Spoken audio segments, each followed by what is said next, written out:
রাজশাহীতে হবে পাইলট তৌকিরের দাপন। পাখির মতো ওড়ার স্বপ্ন ছিল তার।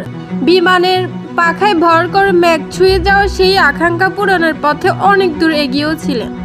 সফলভাবে পাইলট প্রশিক্ষণ শেষে বিমান বাহিনীর ফ্লাইট লেফটেন্যান্ট হিসেবে আকাশ ছোঁয়া শুরু করেছিলেন তৌকির ইসলাম।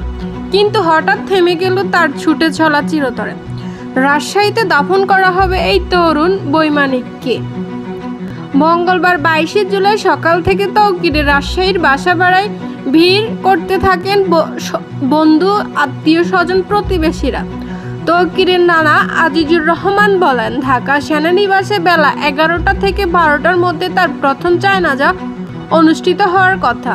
তারপর মরদেহ রাজশাহীতে এনে সপুরা ঈদগাহ মাঠে দ্বিতীয় জানাজা শেষে নগরীর সপুরা কবরস্থানে দাপন করা হবে।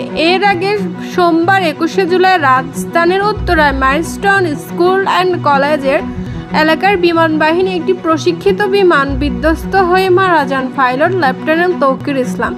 তার মৃত্যুর খবরে রাজশাহীর উপশহরের 3 নম্বর সেক্টরে আশ্রয় বাড়িতে নেমে আসে শোকের ছায়া।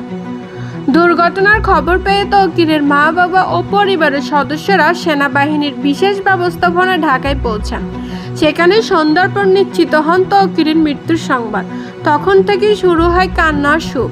তৌকিরের মৃত্যু শুধু একটি পরিবারের নয়, শোক গোটা রাজশাহীতে। তার বন্ধু বান্ধব, শিক্ষা জীবনের সহপাঠীরা সামাজিক যোগাযোগ মাধ্যমে শোক জানিয়ে তার রূহ মাগফিরাত কামনা করছেন। বিভিন্ন সামাজিক সাংস্কৃতিক সংগঠন দেওয়া হচ্ছে আয়োজন।